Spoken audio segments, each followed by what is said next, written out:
Mari buka firman Tuhan pada Injil Lukas pasal yang ke-23. Lukas 23. Saya baca mulai ayat 23 sampai dengan ayat yang ke-25 dulu. Alkitab mengatakan kalau Anda baca judulnya, Yesus kembali di hadapan Pilatus. Nah, saya mendorong saudara kalau Anda ingin mengerti akan konteksnya, Anda baca dari ayat-ayat sebelumnya. Anda akan tahu kisah ini luar biasa. Dan sampai hari ini kalau orang dibawa ke Israel, Anda akan dibawa ke tempat-tempat di mana Yesus pernah menjalani akan hari-hari terakhirnya sebagai manusia biasa sebelum akhirnya dia mati buat kita. Dan interesting sekali bahwa tempat-tempat itu masih terpelihara sampai dengan hari ini dan kita masih bisa melihat akan bekasnya. Tapi yang luar biasa kalau kita baca Alkitab, lebih daripada kita melihat kenyataan roh Allah yang memberikan kehidupan pada setiap perkataan firman ini buat kehidupan kita. Amen. Lihat Lukas 23 ayat 23. Tetapi dengan berteriak mereka mendesak dan menuntut supaya ia disalibkan. Dan akhirnya mereka menang dengan teriak mereka. Lalu Pilatus memutuskan supaya tuntutan mereka dikabulkan. Dan ia melepaskan orang yang dimasukkan ke dalam penjara karena pemberontakan dan pembunuhan itu sesuai dengan tuntutan mereka. Tetapi perhatikan kalimat terakhir ini merupakan kata kunci kita pada hari ini. Yesus diserahkannya kepada mereka untuk diperlakukan semau-maunya. King James mengatakan bahwa Yesus diserahkan kepada kehendak mereka. Nah, menarik sekali saudara sekalian. Beberapa hari yang lalu saya sedang berdoa. Tanya apa yang Tuhan mau sampaikan untuk kebaktian Jumat Agung ini. Dan kemudian Roh Kudus berkata kepada saya begini. Baca lagi kisah akan orang yang bernama Simon dari Kirene. Lalu ketika saya baca kisah itu, Tuhan berkata baca ayat sebelumnya. Lalu saya baca akan 3 bagian yang sudah saya bacakan pada hari ini buat saudara. Dan Tuhan mengatakan begini.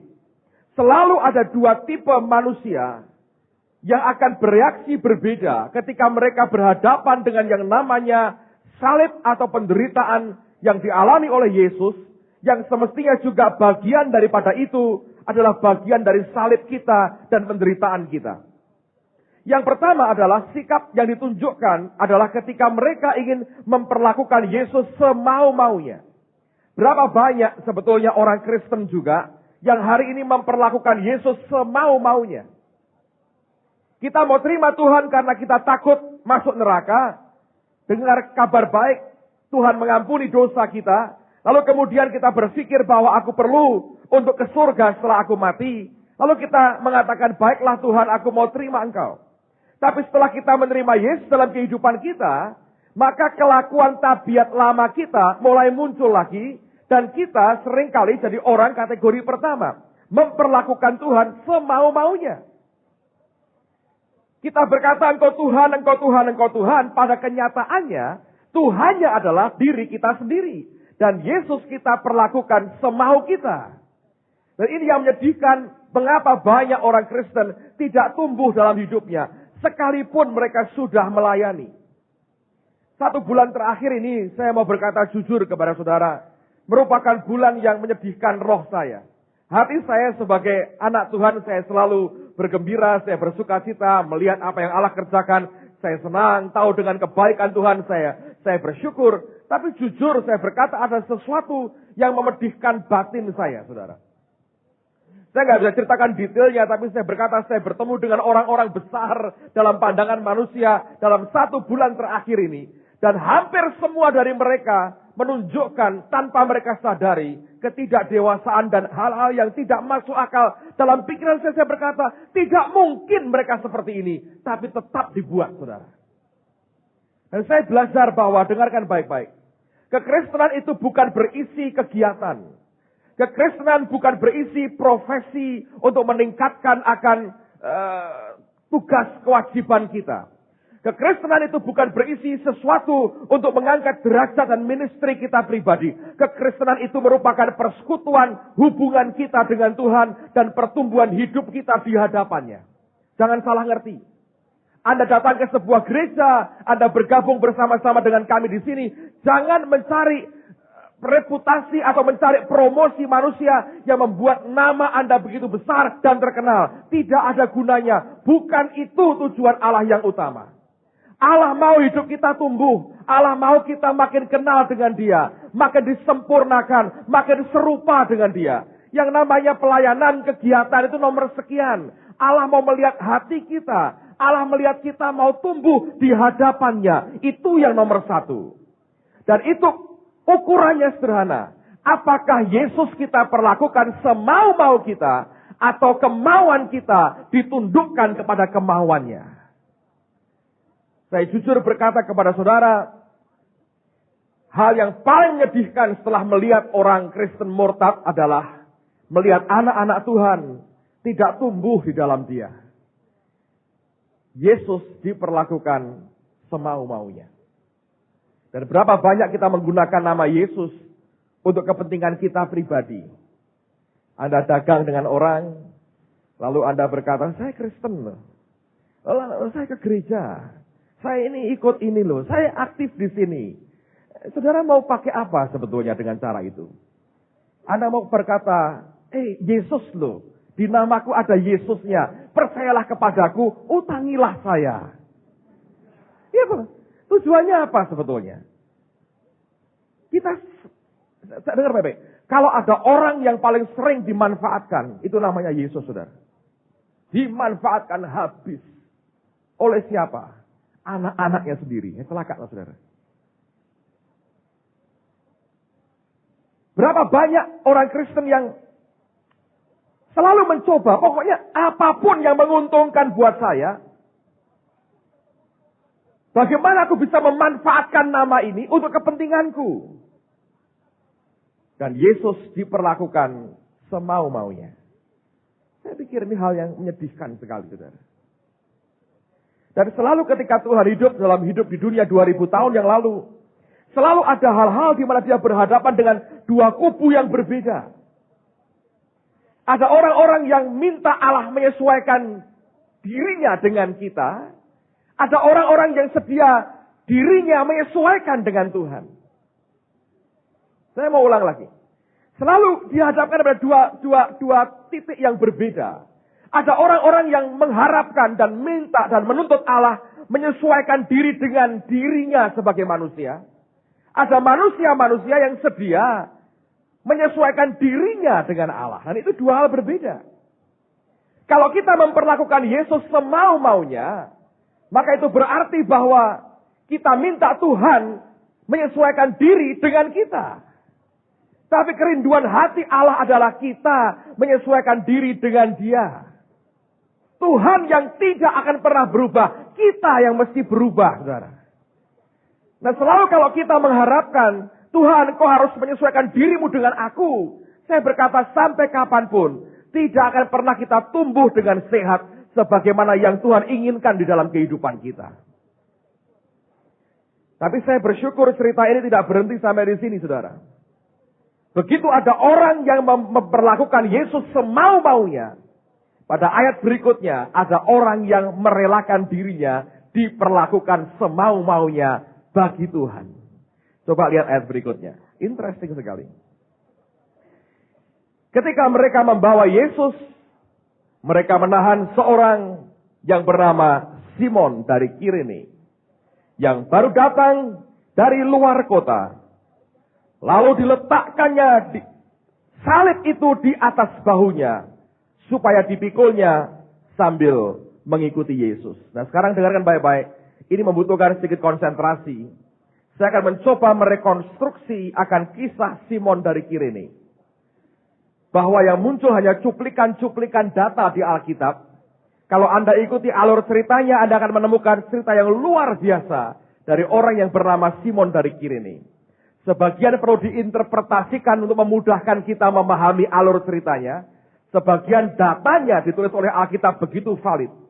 Dan saya ingin tunjukkan kepada saudara, kalau engkau merelakan dirimu diperlakukan, tanda petik ya, diperlakukan semau-maunya oleh Tuhan. Dan bukan memperlakukan Tuhan semau-maumu sendiri. Ada sesuatu yang glorious, yang mulia akan disediakan buat kehidupan Anda dan kehidupan saya. Amen. Nah, mari kita lihat sekarang hidup Simon Kirene. Saya masih ingat 2 tahun yang lalu kami buat tour ke Israel. Tahun lalu saya lupa. Kita buat tour ke Israel. Dan pagi itu kita buat perjalanan menelusuri akan Via Dolorosa Jalan Salib. Karena kota Yerusalem sekarang ini sangat rawan sekali. Dan kalau sudah mulai jam 9 ke atas, rame, dan itu pasar, seperti pasar Johar atau pasar Bulu. Ramenya seperti itu. Dan lebih banyak copetnya daripada pedagangnya. Jadi itu rawan sekali, Yerusalem sekarang rawan. Makanya saya beritahu saudara ya, baca di Alkitab, Yesus tidak pernah nginep di Yerusalem. Iya, Alkitab berkata begitu. Dia masuk, ngobrak-abrik bait Allah, keluar lagi. Nginepnya di Betani, saudara. Betania. Dia tidak pernah nginep di Yerusalem. Mungkin copetnya banyak itulah. Karena Yudas berkata, jangan Tuhan, nanti duit saya hilang. Belum saya korupsi ini katanya. Dengar baik-baik, sampai sekarang pun itu kota, seperti itu keadaannya, mengerikan sebetulnya. Jadi kami kalau pergi, sekarang tur-tur yang dibuat adalah, kami telusuri Via Dolorosa jam 5:30 pagi, jam 6 pagi. Bangun pagi, nggak sempat kebaktian saudara. Langsung harus naik bus, belum makan pagi, bawa ke kota lama, jalan Via Dolorosa, selesai baru balik hotel, makan pagi, terus jalan gerak lagi. Nah pada waktu itu kami nggak sempat kebaktian pagi karena terlalu pagi dibangunkan. 5:30 kami keluar, kami menelusuri Via Dolorosa. Ada satu poin, ada berapa stasiunnya? Saya nggak tahu lah, forget. Ada sekian stasiun tempat Yesus ketemu dengan wanita-wanita yang menangisi dia, tempat Tuhan itu salibnya dia jatuh, dan kemudian ada saat di mana katanya itu kepalanya nyandar di tembok, lalu ada bekas kroaknya gitu. Orang bisa buat sekarang luar biasa. Tapi ada satu tempat yang mereka yakini, tempat itu adalah tempat di mana Yesus bertemu dengan Simon dari Kirene. Dan di situ dibuat semacam chapel kecil, di lorong Via Dolorosa itu dibangun chapel kecil. Kalau Anda masuk semua kira-kira bisa 50 orang berhimpitan. Dan saya berkata kepada tour guide-nya, saya berkata, saya mau buat ibadah di sini. Dan saya masih ingat saya sampaikan cerita Simon Kirene dengan singkat. Kami menyembah Tuhan, hadirat Allah luar biasa. Dan saya mau beritahu pada saudara, ini cerita glorious sekali. Saya mau coba rekonstruksikan kepada Anda. Ada orang yang merelakan dirinya. Nah, dengar baik-baik. Ada titik di mana Anda dan saya bahkan tidak mesti menyerah dengan apa yang Allah sudah agendakan dalam kehidupan kita. Sesuatu yang begitu pahit, kita nggak suka, kita menolak, tapi kita nggak bisa menghindari bahwa itu harus kita alami. Nah, kalau itu bagian dari agenda Tuhan, memaksa kita memikul salib dan ikuti dia. Dengar baik-baik, ujungnya luar biasa. Ujungnya mulia, ujungnya dahsyat sekali, saudara. Nah, siapa Simon dari Kirene? Mari kita lihat beberapa bagian firman. Coba buka Matius pasal yang ke-27. Saya akan coba rekonstruksikan. Kalau Anda bawa catatan, Anda perlu tulis ini karena ini cerita luar biasa. Matius 27 ayat yang ke-32. Nah, kita berkata, ketika mereka berjalan keluar kota, mereka berjumpa dengan seorang dari Kirene yang bernama Simon. Orang itu mereka paksa untuk memikul salib Yesus. Garis bawahi kata dipaksa. Ini bukan sukarela berkata, ya aku relalah Tuhan, pikul salib buat engkau. Tidak ada orang mau. Dipaksa. Kata dipaksa itu artinya Anda harus merelakan dirinya diperlakukan semaunya. Bukan semau kita.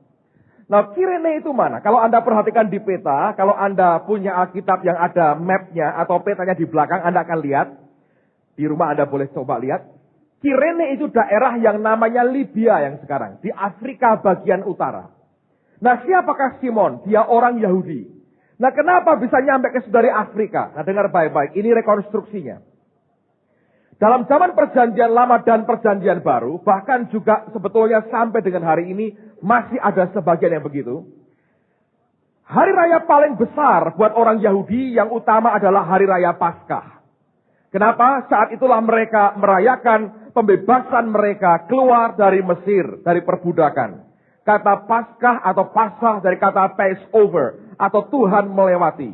Ingat ketika Tuhan membunuh semua anak sulung orang-orang Mesir, Tuhan melewati orang Israel, tidak dijamah, tapi diproteksi, dilindungi. Lalu mereka keluar dari perbudakan selama 430 tahun lebih. Akhirnya mereka keluar dari Mesir. Itu merupakan pesta perayaan Passover. Merupakan hal yang paling besar. Nah, biasanya orang-orang Yahudi yang saleh dari seluruh dunia, pada saat itu mereka berbondong-bondong datang ke Yerusalem untuk merayakan Paskah. Ingat zaman Yesus, Bait Allah masih berdiri. Sekarang sudah nggak ada bekasnya sama sekali. Hampir nggak ada bekasnya.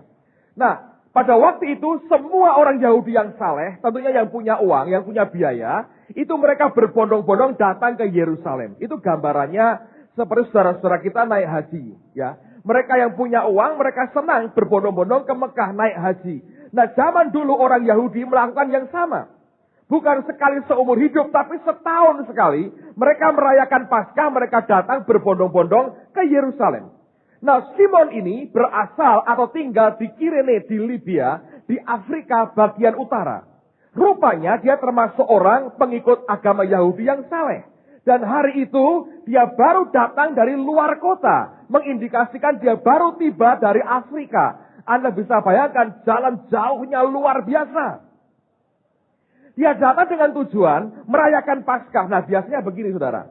Oleh karena jarak yang jauh, kalau mereka merayakan Paskah, setelah perayaan selesai, nggak langsung pulang. Tapi mereka tunggu sekian puluh hari kemudian untuk merayakan Pentakosta. Hari raya perayaan panen mereka. Jadi mereka di Yerusalem itu kurang lebih kira-kira 50 hari. Untuk Paskah dan kemudian Pentakosta. Itu yang biasa dibuat tradisi pada waktu itu. Nah, Anda bisa bayangkan ya kalau Anda pergi ke Amerika, kecuali Anda ada urusan bisnis besar atau hal yang mendesak. Kalau Anda ke Amerika atau pergi jauh, Anda nggak mungkin dong 2 hari. Ya saya pernah 3 hari terus pulang. Tapi mostly orang nggak mungkin dong 3 hari setelah jauh terbang 20 jam lebih. Teler nyampe 2 hari, pulang terbang lagi, itu ngancurin badan saudara. Ya. Jadi kalau orang jalan berhari-hari, berminggu-minggu gitu ya. Naik onta, naik keledai, naik apapun dinaikin, semua dinaikin. Setelah sampai, ya. Lalu 3 hari terus pulang. Wih, itu gak tahan saudara. Jadi orang biasanya mereka tinggal setelah Paskah. Mereka berhenti, mereka rest, mereka tunggu sampai perayaan Pentakosta.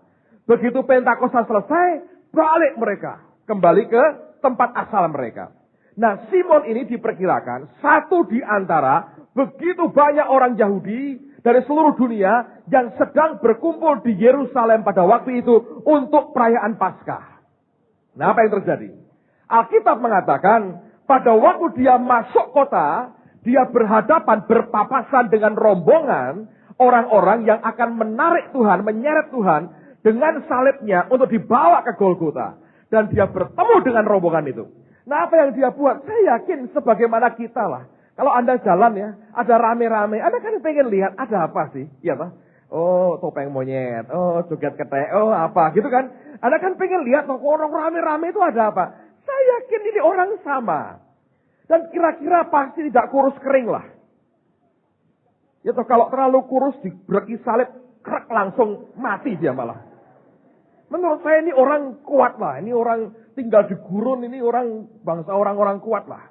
Jadi ketika itu dia tentu dia nengok, dia lihat apa yang terjadi. Rupanya, tanda petik, ada nasib kurang baik buat dagingnya. Orang Romawi paling pintar nyiksa orang. Dia tidak mau Yesus mati di tengah jalan. Dia mau setiap orang yang disalib mati pelan-pelan. Kalau perlu berhari-hari nggak masalah. Pokoknya dia mesti mati dengan penderitaan luar biasa. Tuhan sudah dicambui darah begitu banyak keluar. Sadar bahwa tidak mungkin lagi dibiarkan begini. Harus ada orang lain bantu dia ngangkat salib sampai Golgota. Begitu dia nongol, Tuhan tidak pernah salah pilih orang, saudara.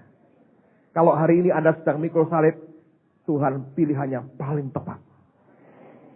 Coba ngomong sebelahmu, kalau aku mikul salib, berarti Tuhanku jenius.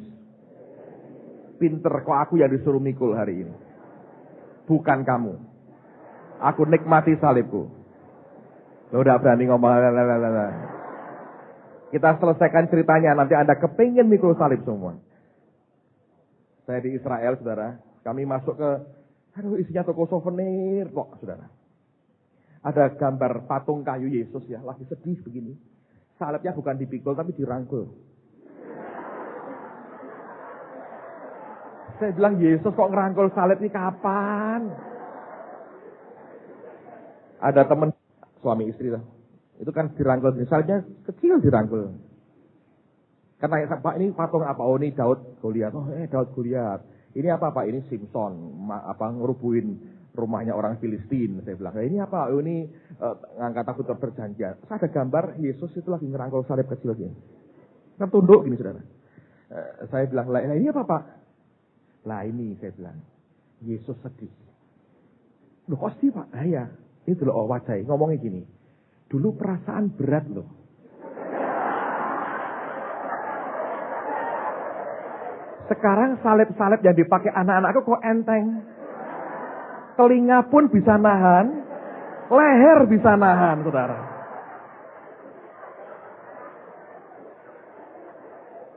Wah mereka ketawa seperti ada ketawa lah. Lu serius. Lihat mukanya ngomong gitu, saya berkata. Kok ngerti Pak? Lah aku pendeta, saya berkata. Dia ngomongnya gini nih, perasaan dulu berat loh. Sampai Simon Kirene nolongin aku. Sekarang Anda kalau pakai berlian salib ditulungi dipakein orang kan nggak mau toh? Biar aku yang pikul sendiri. Berlian soalnya saudara. Orang Kristen sekarang tuh hebat-hebat tuh. Kemanapun ku bawa salib bukan berlian di ceranda-ceranda di sini. Coba orang lain berkata, Bu, kok itu salib berlian kok rasanya berat? Bolehkah saya bantu ibu sebagai Simon Kirene? 5 juta, mesti gitu saudara. Salib jadi barang dagangan sekarang saudara. Sampai mana tadi? Oke, Simon gini nih. Ini ngelantur-ngelantur bisa kacau nih saudara. Ya dengar baik-baik. Setiap pada saat dia nggak pernah menduga dan dia tidak pernah berkata, tentara Romawi kesian dong, mari saya bawakan. Nah, Alkitab berkata mereka paksa dia. Orang Roma melihat, ini sudah nggak bisa nih. Mesti kalau dibiarin terus begini mati di tengah jalan. Diangkat salibnya. Tuhan sudah terjatuh, diangkat salibnya. Dilihat ada orang gede. Nah, ini dia. Potongan badannya. Style, apa ya. Kuli panggul ini. Lihat, kira-kira ini kuat. Comot, tarik. Pikul. Saya yakin dia nggak berkata, iya, enggak. Kira-kira gereng nih orang. Tidak. Kata dipaksa artinya sesuatu yang tidak sesuai dengan kemauan dan kehendaknya. Tapi dia tidak bisa berbuat apapun. Sebab itu merupakan sesuatu yang harus dia buat kecuali dia mau kehilangan nyawanya. Dan dengan kekuatan, dengan otoritasnya, tentara ini paksa dia pikul salib. Nah Alkitab berkata, bukan hanya mikul saudara. Tapi Mikul lalu berjalan sambil mengikuti Yesus. Ini sengsaranya double. Mau tahu gimana? Sederhana. Kalau kita punya speaker yang gede itu ya. Kita angkat dengan 2 orang mungkin cukup. Apa yang Anda buat kalau Anda angkat beban yang berat? Saudara harus jalan dengan cepat. Supaya cepat nyampe lalu nggak terlalu berat. Tapi kalau itu beban dipikul, jalan kayak antara baris 1, 2. Kalau nggak percaya nanti selesai bahkan rasa sudah dari sini sampai sana aja.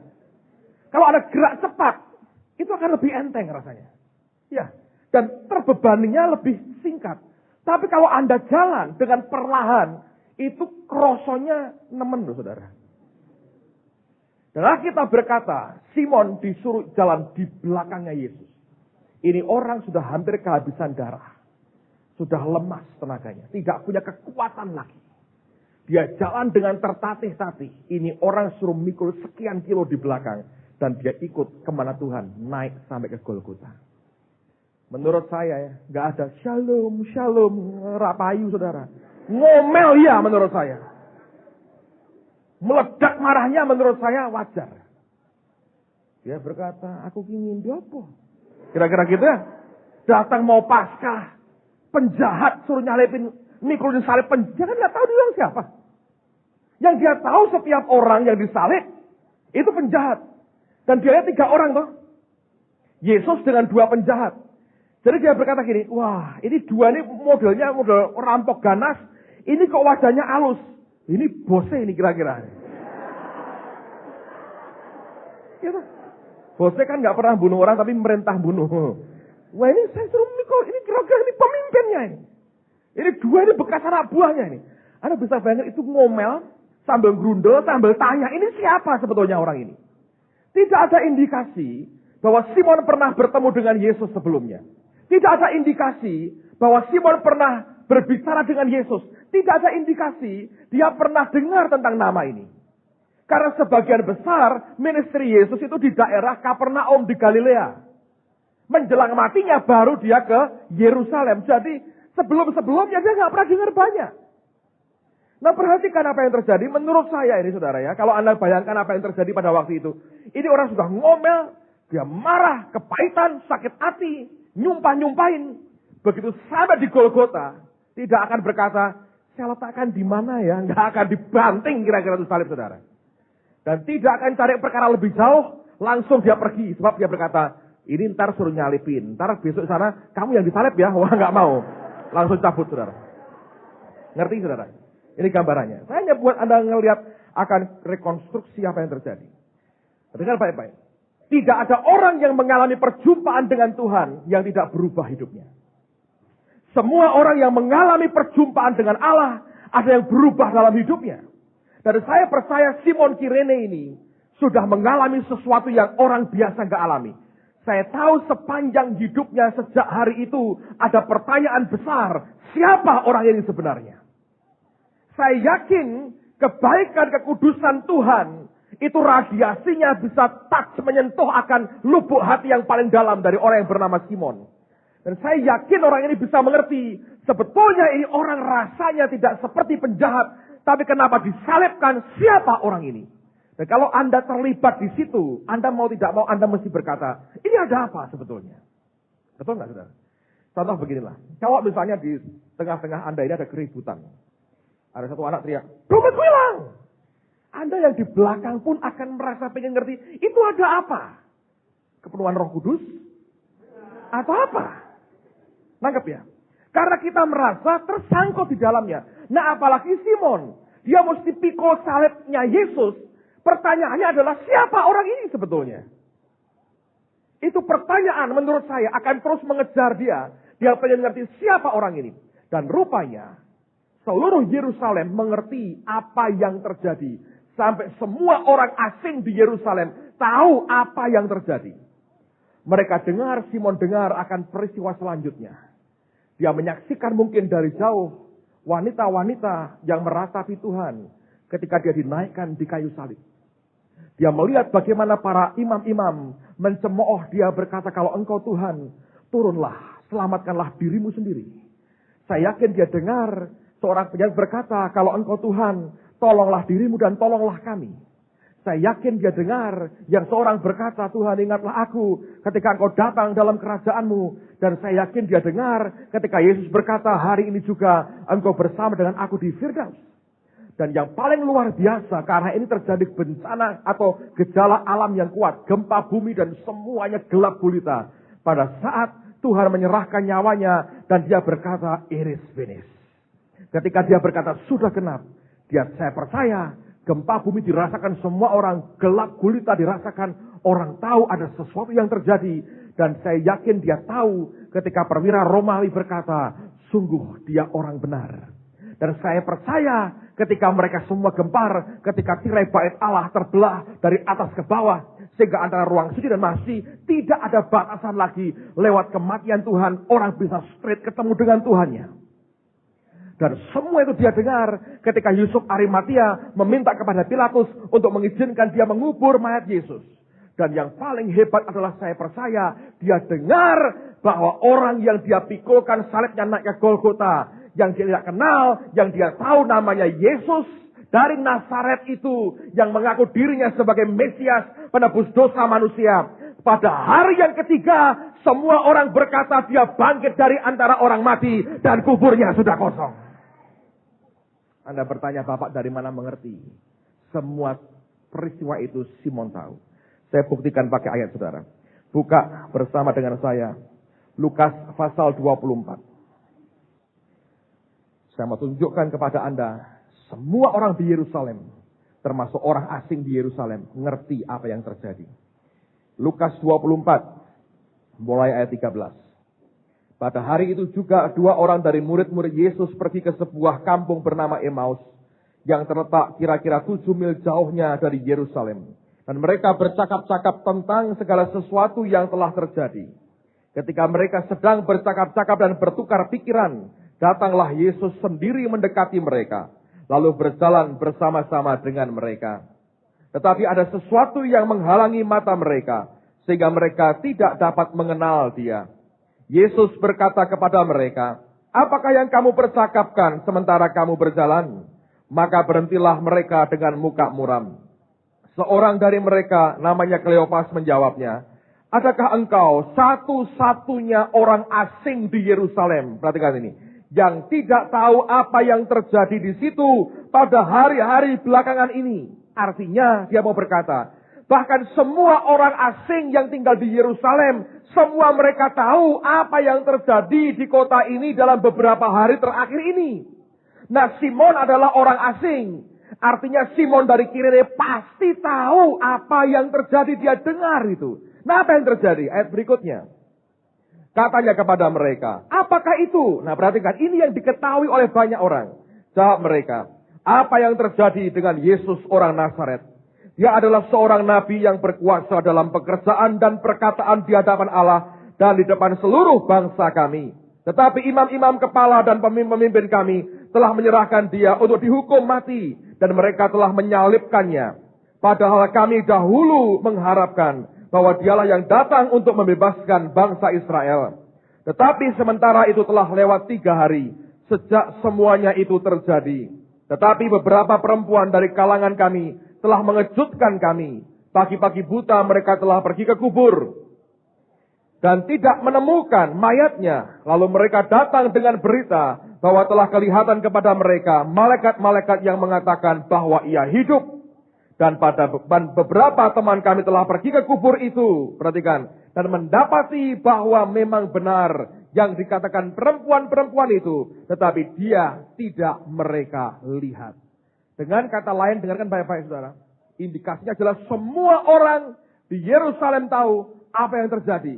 Sejak kematian dan kebangkitannya, itu berita semua orang asing di Yerusalem tahu. Dan saya percaya Simon Kirene, dia ngerti persis dan dia dengar seperti yang orang lain dengar.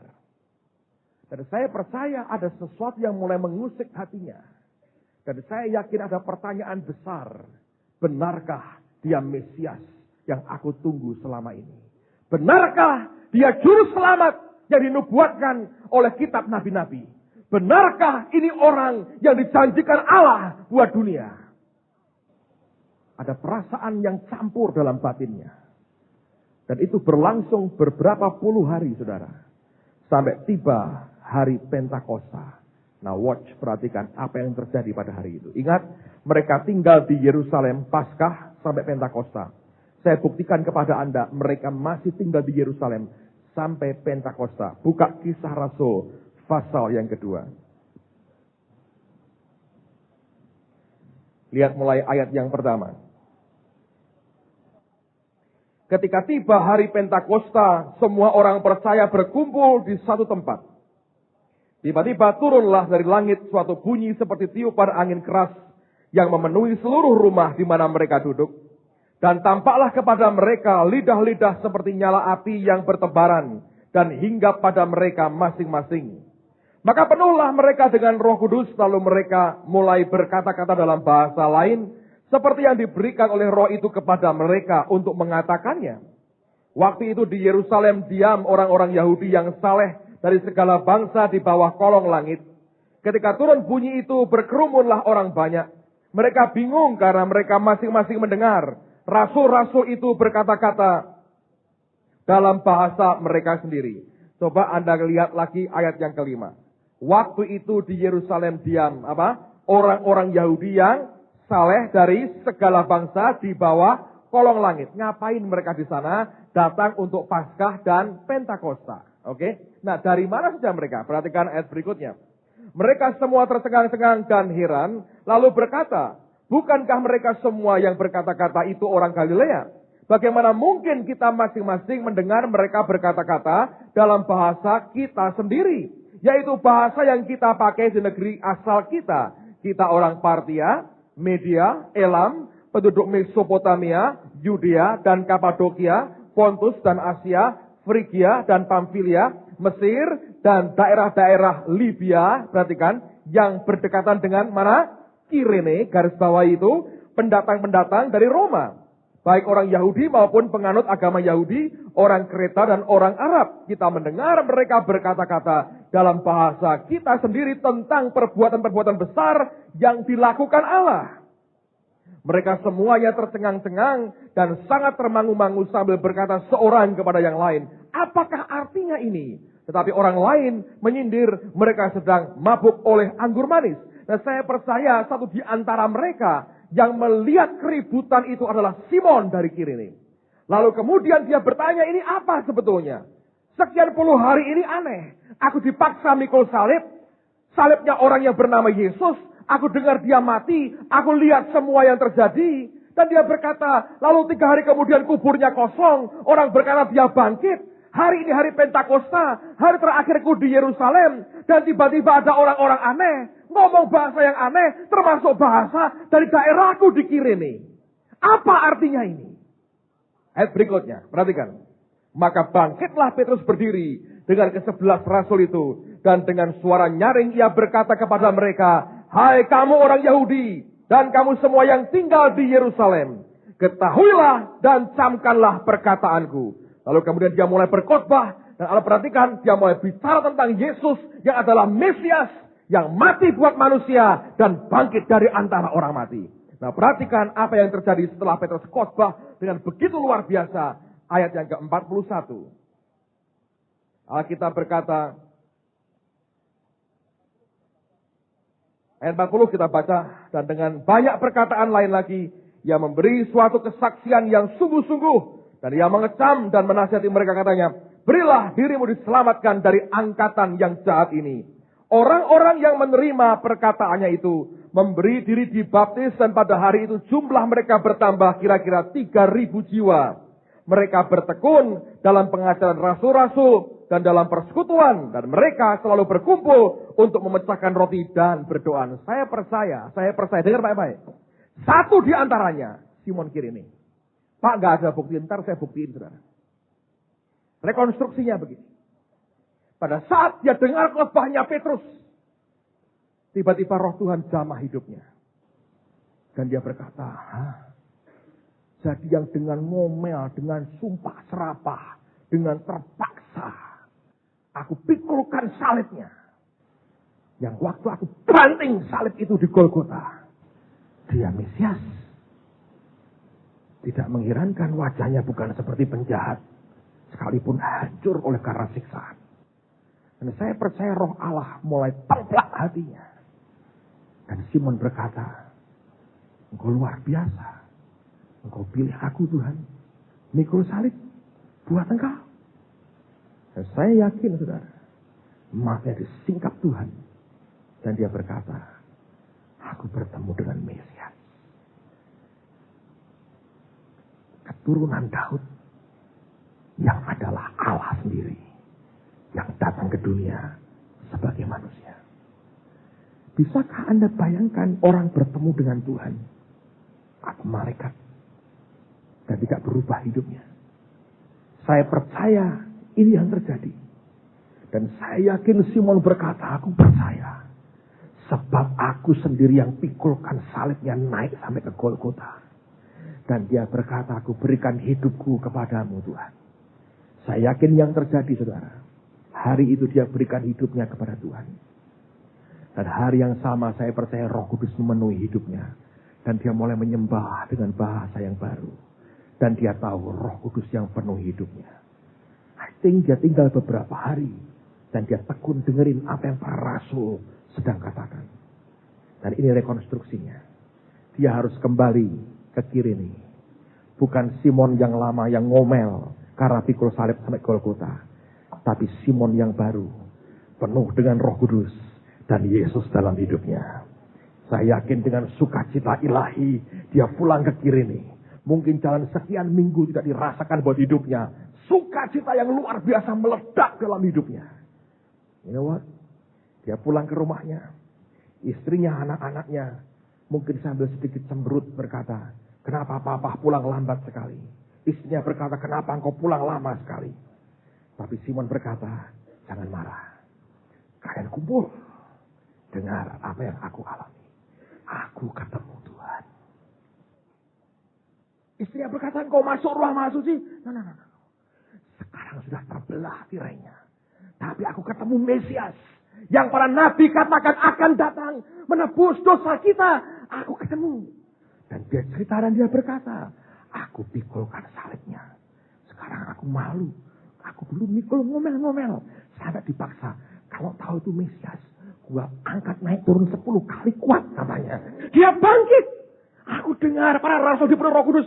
Lihat sekarang aku berbahasa roh. Dia berkata, aku lahir baru. Aku diselamatkan. Dan dia KKR pertama dia buat, saudara. Pada seisi rumah tangganya. Nah, dengar baik-baik. Saya buktiin nanti, saudara.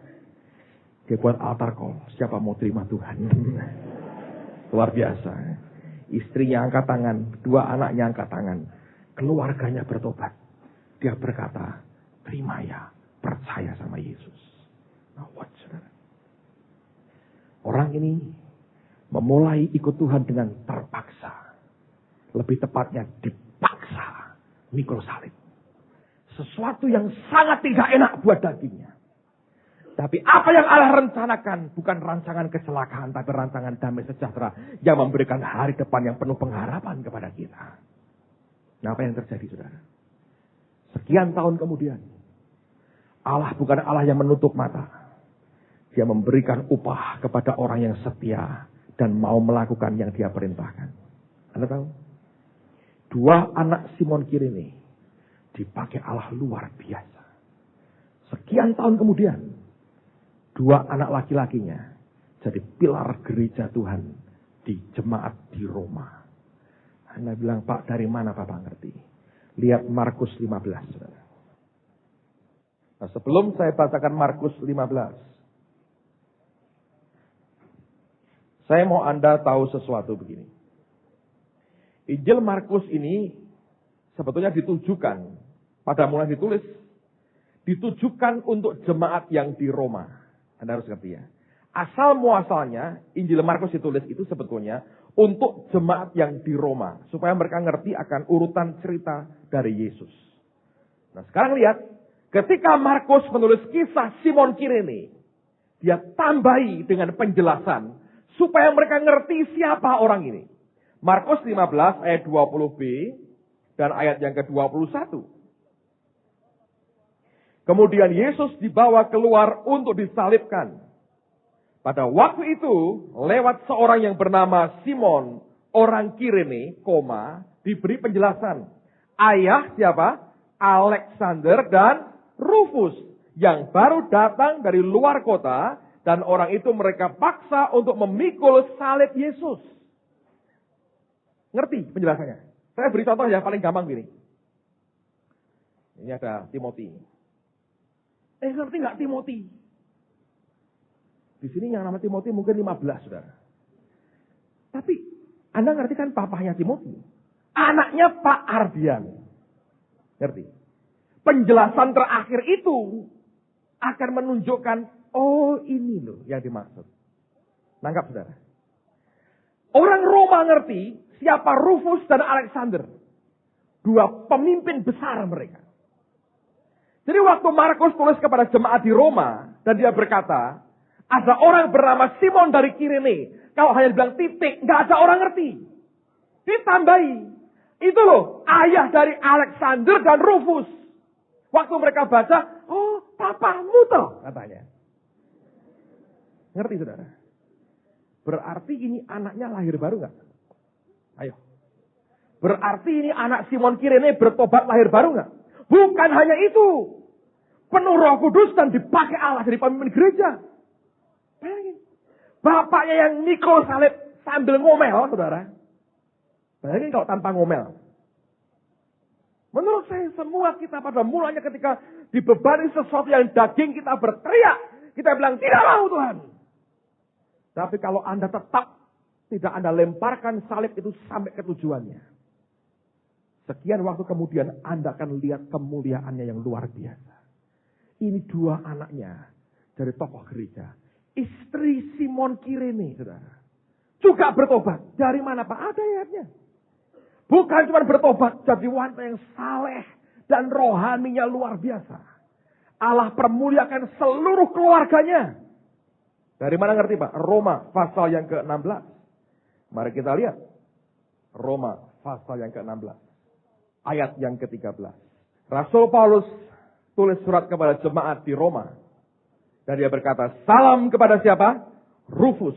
Orang apa? Pilihan dalam Tuhan. Dan salam kepada siapa? Ibunya. Yang bagiku adalah juga.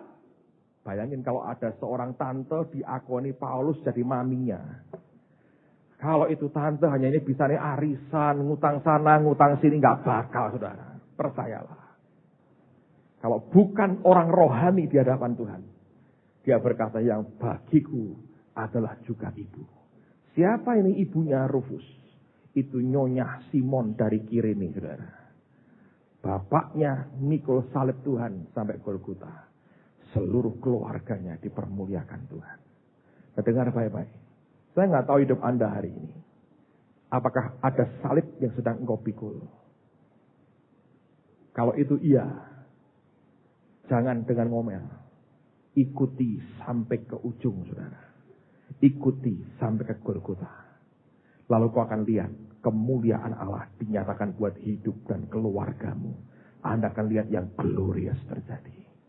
Saya percaya kita bukan orang yang dipanggil memperlakukan Yesus semau-maunya. Kita orang yang mau menyerahkan hidup kita sesuai dengan kehendak Tuhan dalam kehidupan kita. Saya berdoa ini story, rekonstruksi ini membuat sesuatu yang fresh buat hidupmu. Bahwa Allah tidak pernah salah pilih. Kalau engkau berteriak Tuhan, kenapa salib ini buat aku? Engkau pasti salah Tuhan. Dengar baik-baik. Dia tidak pernah keliru, saudara. Dia tidak pernah keliru. Yang dia berikan hari ini. Di belakang semuanya itu. Ada kemuliaan yang dia sediakan buat kita. Hari ini dengar baik-baik, saudara. Dengar baik-baik. Kalau Anda belum dengarkan, saya dorong Anda punyai apa yang saya khotbahkan di Jakarta, 7 titik tempat Yesus berdarah. Saya hanya mau ulang satu aja. Titik yang pertama. Ketika di Taman Getsemani, peluhnya menetes, bercampur dengan darah. Apa yang dia taklukkan pada waktu itu? Dalam doanya dia berkata, not my will, but your will. Bukan kehendakku Tuhan, tapi kehendakmu yang jadi. Dan disitulah kehendak kita takluk kepada kehendaknya dia. Dengar saudara, hari ini kita memperingati kematiannya. Tapi di hari yang sama kita memperingati orang yang bernama Simon dari Kirene. Yang mau memikul salib itu naik ke Golgota. Dan ujungnya bukan hanya dia. Keluarganya dimuliakan Tuhan dengan dahsyat. Saya tidak ngerti hidup Anda masing-masing. Tapi Tuhan tahu. Yang terbaik sedang Tuhan kerjakan dalam hidupmu. Percayalah dia tidak pernah salah pilih dalam hidup kita. Tutup Alkitabmu, kita berdoa sama-sama.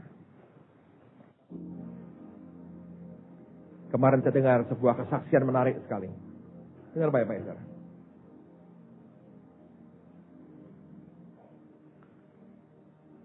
Ada seorang ibu yang tinggal di Amerika Utara.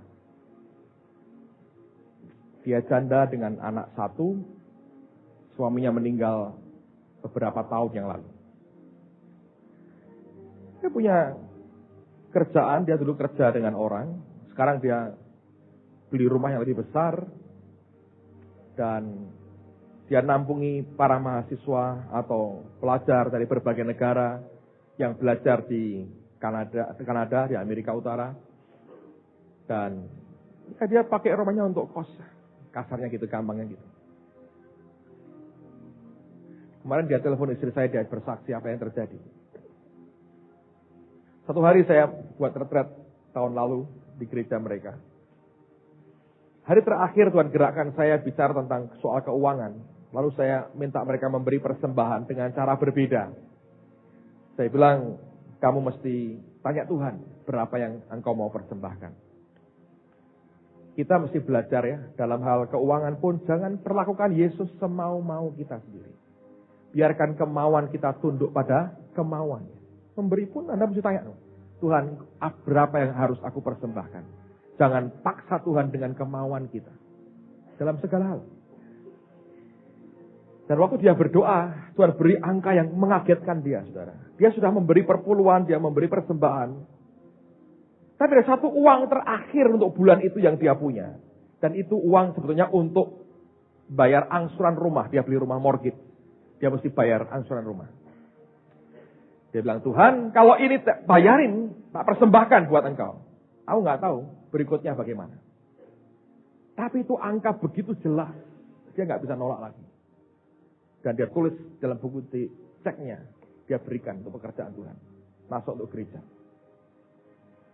Saya nggak tahu cerita itu karena dia nggak cerita dengan saya. Karena setelah retret, malamnya saya langsung terbang pulang ke Indonesia. Dia cerita istri saya. Begitu pulang, 3 calon penghuni rumahnya yang mau kos di rumahnya batal semua. Batal. Artinya nggak ada income. Dan dalam 3 bulan ya, hampir zero, saudara. Nggak ada income sama sekali. Bayangin. Sudah taat, jumlahnya gede, 3 bulan kemudian nggak ada apa-apa. Dan tidak ada orang yang mau tolong dia. Dan dia berkata, di situ saya belajar hidup percaya dengan Tuhan. Dan dia berkata, Tuhan, aku tidak akan ngomel, tidak akan nyesal dengan apa yang sudah aku berikan. Aku mau bersuka cita. Semuanya baik. Semuanya baik. Saudara tahu, kuasa perkataan kita luar biasa. Jangan ngomel ya. Kalau Anda sedang mikul salib, jangan ngomel. Saya ini belajar dari anak saya yang paling kecil, Sasa. Saya nggak tahu, dia mungkin dengar kalau saya khotbah ke kami di rumah sering bicara, dia dengerin. Dan dia, istri saya beli untuk anak-anak, itu Anda tahu mainan sepak bola dari, Anda tahu ya, 2 orang yang tahu sepak bola. Saya pulang dari Israel, itu barang sudah di rumah. Anak-anak berkata, Papa main sepak bola. Bukan pakai kaki kita, tapi pakai bolanya dari kayu gitu di apa ya namanya, sodokin pakai pemainnya dari kayu begitu, sodokin. Dan anak saya yang kecil tuh, satu hari nantang saya, ayo Papa, tanding lawan aku, katanya gitu. Dan selalu dia ngomong gini, aku mesti menang. Dan tiba-tiba dia menang terus, saudara.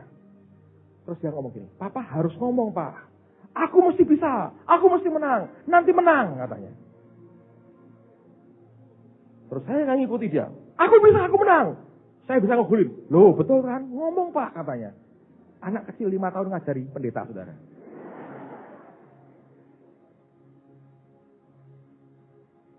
Satu hari, dia bilang lagi, Papa, tanding lagi. Betul-betul itu dia teriak-teriak. Aku mesti bisa. Pas. Loh, betul kan? Papa ngomong, jangan diem aja, Pak. Ngomong nanti bisa, katanya. Makanya. Jangan ngomel. Ini anak, saudara. Ibu ini, dia berkata, aku tahu Tuhan, semua baik. Kemarin telepon istri saya dari Kanada, ngobrol lama. Dia bilang, Tina, kamu ngerti? Tahun 2001 ini, Tuhan kembalikan 100 kali kelipat dari apa yang aku berikan pada tahun yang lalu. Luar biasa, dia bilang. 100 kali lipat. Bisa. Kalau Anda berkemenangan, saudara, Anda akan sampai Golgota. Kemuliaan Tuhan ada. Glorious. Glorious. Jangan ngomel dengan apa yang sedang Anda pikul hari ini. Belajar mengucap syukur. Omelan kita tidak menambah ringan salib, malah membuat berat salib itu. Tapi ucapan syukur kita memberikan kekuatan Tuhan turun dalam hidup kita. Amen. Mari angkat tangan semua di hadapan Tuhan. Thank you, Father God. Thank you, Father God. Thank you, Father. Terima kasih, Bapak. Tak usah ku takut, Allah menjagaku.